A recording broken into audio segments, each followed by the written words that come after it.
आइए लेक्चर 1 क्या पढ़ रहे हैं हम लोग? इन्वायरमेंट।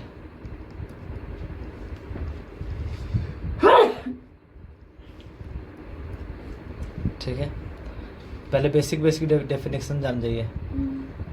अभी जो पढ़ेंगे सिर्फ बेसिक केमिस्ट्री पढ़ेंगे और कुछ नहीं। क्या पढ़ेंगे? अच्छा, इसमें तो ज़्यादा केमिस्ट्री है। हाँ, बेसिक केमिस्ट्री। इसका यूज आगे चल के हम लोग को आएगा। तो हम लोग पहला टर्म्स देख लेते हैं, आयोनिक बॉन्डिंग। जानते हैं क्या होता है आयोनिक बॉन्डिंग? फिर से कोवैलेंट बॉन्डिंग, दो गो टर्म हम लोग को पढ़ना है।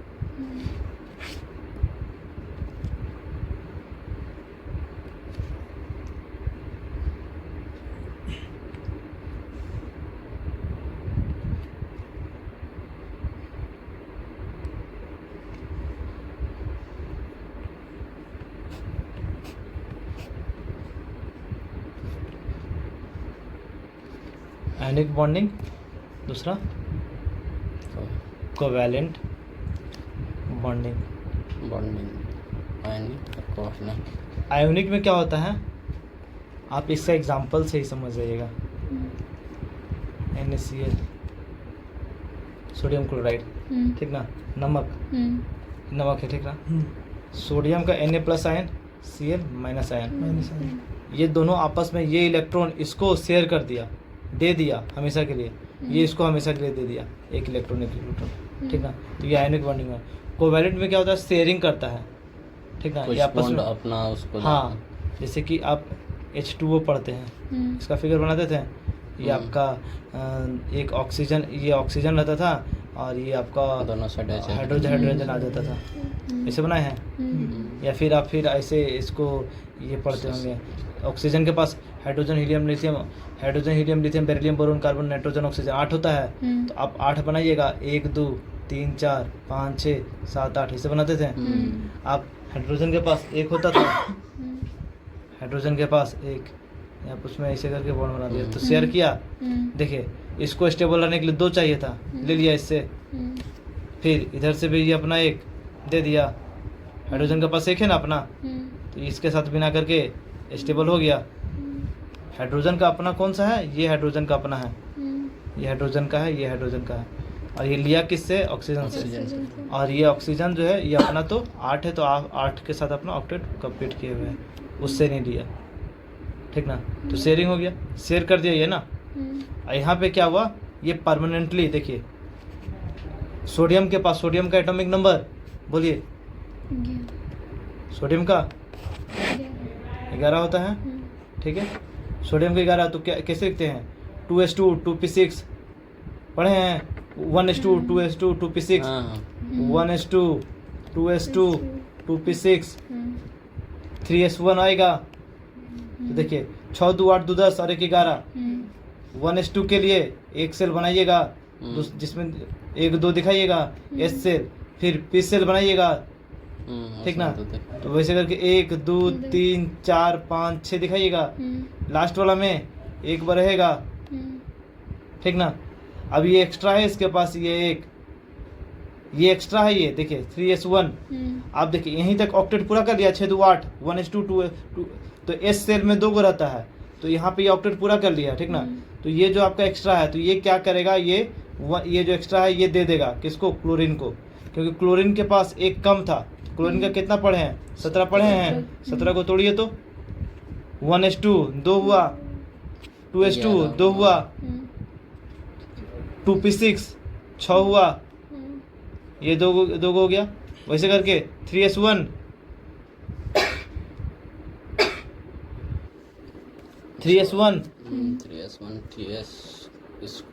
3p6 पढ़िएगा, तो कितना हुआ? 6 2 8 2 10 11 और 6 17, एक घट रहा है, मतलब देखिए 7 आया लास्ट वाला में, तो एक घट रहा है ना, तो ये एक लेगा, तभी तो लगाते हैं ना माइनस।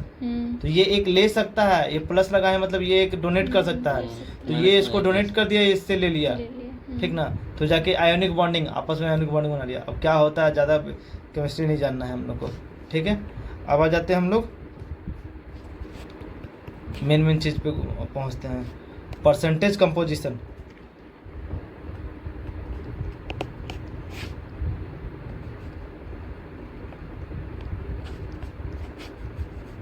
ठीक है, परसेंटेज कंपोजिशन। इसका एग्जांपल ले लीजिए, ग्लूकोज। वो निकालेंगे कितना परसेंटेज है किसमें। ग्लूकोज का फॉर्मूला C6H12O6, ठीक ना। इसको सॉल्व करते हैं क्या कितना परसेंटेज है, ठीक है। कार्बन में देखिए, एक कार्बन का atomic mass, atomic number carbon में कितना 6 होता है, एटॉमिक नंबर 6। तो एटॉमिक वेट कितना 12 होगा, 12 ही होगा, हाँ। ठीक ना। किसी किसी में इधर किसी में थोड़ा ज़्यादा होता है, वो आइसोटॉप्स जब पढ़ते हैं ना उसमें चेंज करता रहता है, ठीक ना। तो जिसका आइसोटॉप होता है उसका वेरी करता है, सबका वेरी नहीं करता है। आइसोटॉप और आइसोबार पढ़िएगा, समझे। तो उन लोग का वेरी करते रहेगा। किधर से सेंट आता है रे? सब्जी कौन सी बना रहा है कोई? ठीक है, तो इसका 12 हुआ। हाइड्रोजन के पास चलिए, देखिए उसी तरह से कार्बन के 6 गो कार्बन है ना, तो एटॉमिक वेट कितना हो जाएगा इसका 6 गो का, 6 गुना एक का कितना है, एक कार्बन का कितना है 12 ग्राम है ना। 6 गुना 12 और 6 तो 12 छक 72 ग्राम हो गया। 6 कार्बन का 72 ग्राम हो गया। ये मॉलिक्यूलर मास लिख रहे हैं, ये जो है 12 ग्राम क्या है, मॉलिक्यूलर मास है, मॉलिक्यूलर मास है, ठीक है। तो 72 ग्राम हो गया, कोई दिक्कत। आगे आइए, हाइड्रोजन के पास देखिए, हाइड्रोजन के पास कितना होगा, 1 ग्राम होगा। हाइड्रोजन का एटॉमिक नंबर 1, तो जितना रहता है उतना ही रहता है, ठीक ना। हाइड्रोजन इसी का सेकंड फॉर्म प्लूटोनियम, फिर ड्यूटेरियम पढ़े हैं। हाइड्रोजन, प्लूटोनियम, ड्यूटेरियम 3 गो होता है, हाइड्रोजन का तीनों फॉर्म है। एक का एटॉमिक नंबर 1, दूसरा का एटॉमिक नंबर 2, समझे। एटॉमिक नंबर 2 नहीं, एटॉमिक नंबर 1 ही होगा, उसका एटॉमिक मास 2, समझे, ऐसे रहता है, ठीक ना। तो वो होता है आइसोटॉप की वजह से। उसमें क्या होता है, न्यूट्रॉन्स होता है ना, उसमें बढ़ घट जाता है, ठीक ना। अच्छा वो देखेंगे आगे चल के, हटाइए। तो देखिए एक अगर एक हाइड्रोजन रहता तो 1 ग्राम, तो उसी तरह से कितना हाइड्रोजन है, 12 हाइड्रोजन है ना, 12 हाइड्रोजन आइटम है ना। देखिए तो 12 हाइड्रोजन आइटम है, 12 गुना तो क्या हुआ इसका वेट 12 गुना 1 ग्राम। 12 कितना, 12 को हाइड्रोजन है ना, 12 हाइड्रोजन है और हर एक हाइड्रोजन का कितना वेट है, 1 ग्राम है ना। तो कितना ग्राम हुआ, 12 ग्राम। आगे एक और है ऑक्सीजन का, ऑक्सीजन कितना होता है 8 दूनी 16 ग्राम हो गया एक का। तो 6 गो ऑक्सीजन का कितना हो गया, नहीं 8 गो ऑक्सीजन होगा, नहीं 6 गो O6 है ना, कितना गया 6 गुना 16 छक 96, जोड़ दीजिए सबको। जोड़ देंगे तो किसको किसको जोड़ना है, तीनों का 96 प्लस 12 प्लस 72 कितना आएगा, 180 ग्राम होना चाहिए, 180 ग्राम, 4 ठीक है। इसको जोड़िएगा 180 ग्राम आएगा। मतलब क्या बोल रहा है, अभी आप क्या निकालें कि ये सब का टोटल वेट कितना आया 180 ग्राम, ठीक ना। अब इसमें से क्या पूछ रहा है कि कार्बन जो है वो कितना है, उसका कितना परसेंटेज है। तो आप बताइए कार्बन कितना था 72 ग्राम है ना, उसका परसेंटेज निकालेंगे। तो देखिए कार्बन परसेंटेज के पद पूछ रहा है ना, कितना है ये 72 ग्राम है, टोटल कितना था 180 ग्राम। तो कितना हो गया ये 72 कितना है, इसका परसेंटेज निकाल रहे ना। आप मल्टीप्लाई करके लीजिए, चाहे जैसे कि हम डायरेक्ट निकाल लेते हैं कि 72 कितना है इसका, हम नहीं गुना मल्टीप्लाई करते हैं। जब सॉल्व कीजिएगा तो आपको जो भी है वो वैल्यू आ जाएगा, ठीक ना। नहीं तो निकालिएगा तो निकाल के देख लीजिएगा, देखिए ये आएगा 40%, ठीक ना। सिमिलरली कार्बन परसेंटेज देख लिए तो दूसरा कौन सा देखेंगे, कौन सा हाइड्रोजन देखेंगे, कितना आएगा, कैसे लिखेंगे पहले वो बताइए कैसे लिखेंगे। हाइड्रोजन टोटल कितना है, हाइड्रोजन का वेट 12 बट्टे 12 ग्राम है ना। 180 टोटल वेट कितना है पूरा ग्लूकोज का? 180 मल्टीप्लाई विथ 100 करेंगे तो कितना आएगा? इसको हम सॉल्व करेंगे तो 6.67%। ठीक ना? हाँ हाँ 6.67 परसेंटेज ऑफ द एक और ऑक्सीजन। ऑक्सीजन का वेट कितना बताइए तो? ऑक्सीजन का 96 देखिए एक ऑक्सीजन का 16 ग्राम हुआ तो 6 ऑक्सीजन था अपना पास ना ग्लूकोज में। देखे तो यहाँ पे ग्लूकोज में कितना ऑक्सीजन था? 6 ऑक्सीजन है तो 6 ऑक्सीजन का कितना हो गया? 6 ऑक्सीजन का वेट 96 ग्राम हुआ। टोटल वेट कितना ग्लूकोज का? ये जो ग्लूकोज है ये ग्लूकोज टोटल कितना है? 180 ग्राम है ना। तो 180 ग्राम में से कितना ऑक्सीजन है? 96 ग्राम है। तो वही ना लिखे हैं, देखिए 180 ग्राम में से 180 ग्राम ग्लूकोज था ना, उसमें से 96 ग्राम क्या है? ऑक्सीजन है 96 ग्राम। ठीक ना? और ये ग्लूकोज ग्लूकोज कितना था? 180 ग्राम। तो कितना आया? 5 पॉइंट कुछ आएगा। हाँ 53.3 और 53 हाँ 53.33%। ठीक ना? जब आप जोड़िएगा सबको तो 100% हो जाएगा।